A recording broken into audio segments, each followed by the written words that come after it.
Fight on, family. Preston's Paradise here. And I ain't gonna waste nobody's time. You know what time it is. It is raffle time. The video is here. Hey man, I just want to say, USPS, you are terrible. I am waiting on one item for the raffle that has been delayed. It's supposed to be here on Monday, then it said Tuesday, then it said Wednesday, then it said today. I just got back from the mailbox. It's not there. It says it's coming tonight. Hopefully it's here by tomorrow. Hopefully it's for sure here by Saturday. Because I wanted to show you guys everything that was in the box, then do the raffle, then ship it out. But this is what we're gonna do. I'm just gonna do the raffle because I'm missing out on so much content, and it's been almost a week. You know, I usually don't take 7 days off to make a video. So, yeah, man, we're gonna get into the raffle. I have, you know, this bowl here. I'm trying to give everybody their you know, surface area here, their equal chances. Everybody's got a name. Everybody that commented in the allotted time is in the raffle. And yeah, man, here are all you guys' names, right? So we're gonna see who wins this raffle, and this is what you're gonna get in the mystery box. Mystery box will include a brand new large Caleb Williams USC jersey, brand spanking new Nike. It's just not here yet. So the jersey is a large. If the large doesn't work for you, you can swap that jersey out for this, you know, vintage Matt Leinart jersey. Pristine condition, you know, vintage, legendary Leinart. That will be yours. You have the option, either the brand new Caleb Williams or this Matt Leinart jersey. Both brand new, clean. You know, obviously that's a vintage Leinart jersey. It's been out a while, but it's in excellent condition. You will also receive this USC little portable speaker. Pretty cool. You will also receive a bunch of pictures and stuff. Like, I'm not going to disclose those because those are delicate. I don't want to mess them up. As well as stickers. So you'll get, you know, some stickers or some other stickers in here. You will get this baggage tag right here. You will get this DVD, which seems pretty cool. Seems like, you know, it's kind of like the history of the program. Seems pretty cool. So you'll get this DVD as well. And you will also get this USC desk mat right here for a computer, you know, mouse, keyboard, and all that. You'll get that.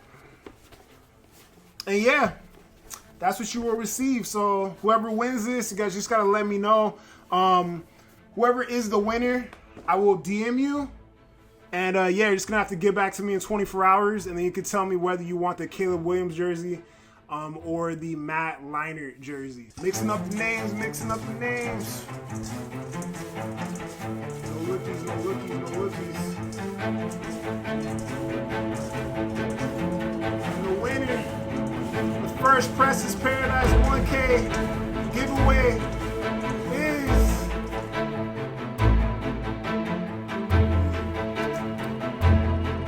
oh my God. Brian Jenkins 3109. Brian Jenkins 3109. Damn, that is actually crazy, man. That is actually crazy. Like, what the hell? Hey man, congrats to you, Brian, man. Brian Jenkins 3109. You are the winner of the first 1K giveaway, man. That's crazy, bro. That's really serendipitous for the fact of Brian is a guy that is constantly on this channel, constantly commenting and constantly supporting, man. So that makes me feel good. Shouts out to Brian. And yeah, man, I'm gonna DM you and we can figure something out. You know, when to get it to you and whatnot, or where you want the Caleb jersey or the Matt Leinart jersey, man. Thanks to everybody that you know participated in the giveaway. I will be doing this again, you know, as the milestones come about. If I continue to grow this channel, and you guys continue to support, man, I'll do my best, you know, to do a giveaway whenever I can, man. So hey, shouts out, man. Congrats to Brian, man. Congrats. All right, let's get into it. Now that that's over, let's get into a little bit of news here. Devon Benjamin was on campus yesterday, right? He is the cornerback / safety that I talked about in my last video out of Oaks Christian. Crazy ball skills, man. The guy was returning kicks, making crazy interceptions in the secondary, you know, doing some big time stuff. 4-star prospect. People thought he might have been a duck I don't believe that's going to be the case. I mean, he was on campus yesterday. Haven't heard too much about how that visit went, but feeling good about it. And feeling good about it, especially because, you know, Chad Bowden, when he met with press this week, or I guess, yeah, beginning of the week, he talked about the fact that they want to take as many high school kids as possible this year. Especially because this is looking like, I'll repeat it, an historic recruiting class. We talk about the state of California. When you talk about class of 2026, I mean, this recruiting class, the talent in the state this year is crazy, right? So, and when you talk, especially the secondary guys, you know, corners, safeties, they're all up there, and we got a lot of them already to be verbally committed to the program. So if we can flip, if we can get Devon Benjamin, that would be great. And then today, great news, Sean Scott, edge out of Modern Day, 6'3", 230 pounds, a complete dog out of Modern Day, 4-star prospect, is going to be on campus tomorrow.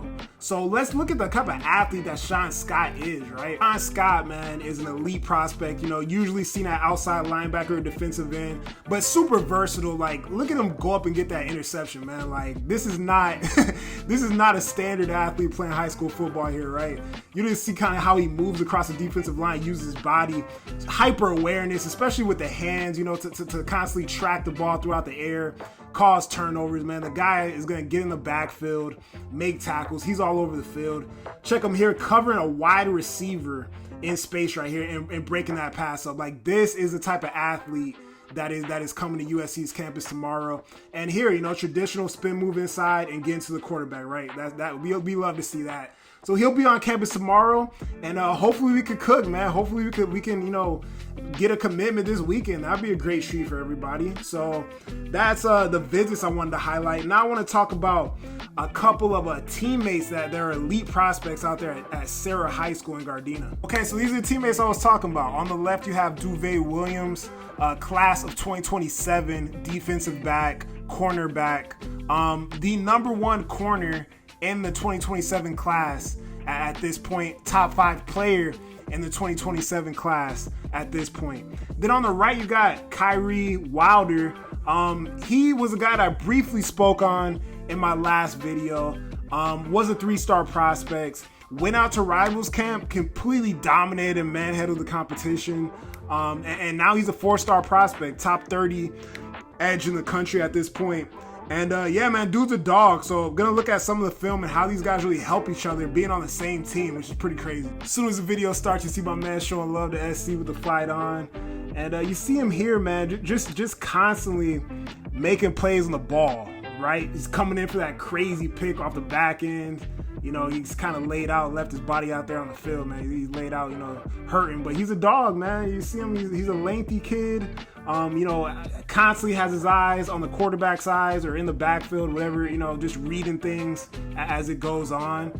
And just making plays, man. A guy that is going to make plays at the defensive back position, you know, making open field tackles, causing turnovers. And, you know, as I watch this film, I'm looking at him, but I'm also looking at 33 right here, right? Getting pressure time and time again. You see 33, you see Wilder getting back there in the quarterback's face.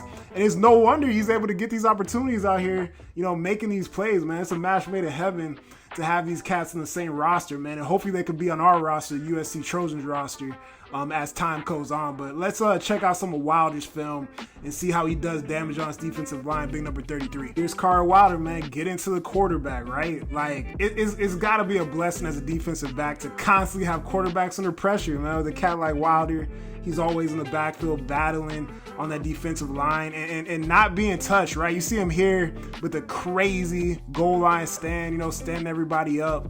And plays with great leverage at that size too, right? Great leverage, great power, and constantly just driving people into the ground, man. Loves the game. You see it on the field. You see that, you know, he wants to be the best. And a guy's gonna, I think, continue to rise up these recruiting rankings, rise up, you know, all these recruiting boards and get, you know, every offer in the country, right? Thank God SC's got an offer on him, and I hope he can come there. But just a dog, man. You see him, the domination that he exhibited at this camp. You know, he's going up against, you know, what might be a USC commit there. And Vlad Diaktivov, I talked about him in Trench Talk. But the hands, man. You talk about violent hands. Just listen to this. Violent hands. Bro. Kari Wilder has violent hands, man. Would love to see him at USC. So let's see what happens as time goes on. And I posted this on Twitter the other day from McCready and Siskey podcast. The guy was basically just talking about how, you know, college football is now kind of NFL style when you talk about front offices and retaining players and GMs and whatnot. And I thought this was interesting. I want you guys to hear this. Coaches can turn over the true evaluation process to that department. Yeah. Coaches can turn over the true evaluation process to that department, and it takes some of the pressure off the coaches. Okay. And I've talked about this a lot with a buddy of ours that's a head coach. And, you know, in my opinion, the way we're getting with roster management and the way we're getting with agents and everything's involved, when you're the higher of the job that it comes, there needs to be in college, there needs to be a disconnect between the guy doing the contract and the head coach. Okay. Yeah. There has to be a separation like the NFL. You don't need the head coach being the guy negotiating the contracts because it creates friction in that relationship when it turns over to being a player. That's why it's separated in the NFL. Yeah. The coaches need to be good cops. Let the GMs and the front offices be bad cops. Let them be in charge of that. Now, with this being said, and I've said this for years, I'm ecstatic that the money is now being invested in the recruiting department and the GMs are getting paid like they're getting paid. But there also needs to be that's going to come with responsibility, right? If the rosters aren't up to par, that's who needs to be blamed for it, not the coaches in this new model that we're in. Yeah. Now, the problem is that it's change, right? Yeah. Coaches hate change. There are going to be some coaches that are going to be reluctant to give up that kind of control because they've been doing it for their whole careers. Right. Especially when you're the one that gets your head put on a platter if it doesn't work out. And especially if it's something that you're good at. Okay. There are head coaches that are great evaluators. There are head coaches that want to coach ball, but it's going to take some of the pressure. I think when the more college football gets like this, like doing what Oklahoma's doing what North Carolina's doing, and they're not the only ones. Florida's been doing it. There's other ones that have been doing this. But the more this takes place in college football, the more college coaches are going to stay in college football. And I agree, man. And I'm so excited and so happy for this program and for Lincoln Riley to be able to coach football, man. But, I mean, the pressure's going to be on. Don't get it twisted. The pressure is definitely on now. But I'm just so happy that Jen Cohen, the administration, everybody understands that this is what is needed to win in college football in 2025 and beyond. And, yeah, man, I couldn't be happier with everything that we see transpiring. And I think things are going to continue to roll. Obviously, you got the portal window coming up soon. You know, the recruiting is at a fever pitch, man. Things are going well. So just got to keep it up, keep rocking, keep supporting. Donate to House of Victory if you can. Anything helps, man. Like, you know, you go on there, you don't got to donate 10,000 or 5,000 or whatever. I mean, if you want to, then go ahead and do it, right? But, hey, me, you know, drop a 50 every now and then, drop a 20 every now and then, you know, just to make a bit of, you know, a contribution, right? You know, just kind of, and I know we all buy tickets. And I know there's people that graduated from the University of Southern California as well. So I understand, man. Y'all, maybe you tired, like, you know, I did what I had to do. Then you can support it other ways, but I just got to throw that out there, man. Things are going well. So, you know, if you're feeling good, if it's payday, you're feeling good, or you want to give back to your university or to your team, man, chip in a $15, $20, $50, $100 or $2 if you got it. And yeah, man, that's it. I think everything's going well. I'm excited about, you know, the next few weeks. And yeah, man, just appreciate you guys so much for being a part of this channel, liking the videos, participating in the giveaway. Can't wait to get this box out. Have a good Friday. Have a good weekend to everybody, man. Thanks for coming by, watching another video, and fight on.